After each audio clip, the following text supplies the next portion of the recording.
Good news, if you can call it good news. That is, as recent, the sequel to last year's Snyder science fiction epic Rebel Moon has made its debut via Netflix. Now, the bad news is that the infamous filmmaker is planning on making even more sequels to his arguably worst film. According to a recent interview with Radio Times prior to the debut of Rebel Moon Part 2 The Scar Giver, Snyder teased about going beyond the trilogy, which for the most part has been the traditional staple of most popular films, be it Star Wars, Back to the Future, The Avengers, Spider Man, and so forth.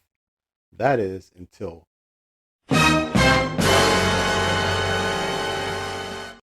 quadrilogies and the absurdity of legacy sequels came about. So, what's to stop Snyder from cranking out more of his Star Wars Seven Samurai inspired mashup? Here's what he had to say on the subject. I guess four makes sense. 4 or 6 movies depending. I guess it's whether or not every time we make one of these movies, we make two. That's the question. We were talking about it the other day, and I was like, would an audience be disappointed if they got one movie now from Rebel Moon? Would they be like, oh, it's one now, great.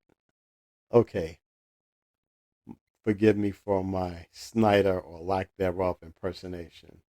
But suffice to say that he may have a change of heart after his sequel was review bombed, where it sits at a 17% low approval at Rotten Tomatoes.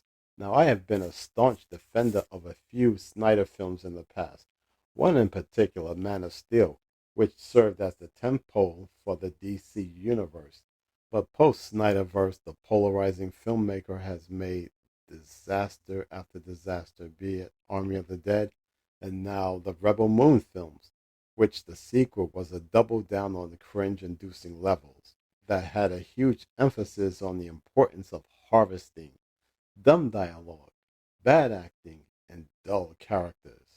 Again, Zack has done some amazing work during his early years, but like most filmmakers, after a lengthy period, he loses his creativity.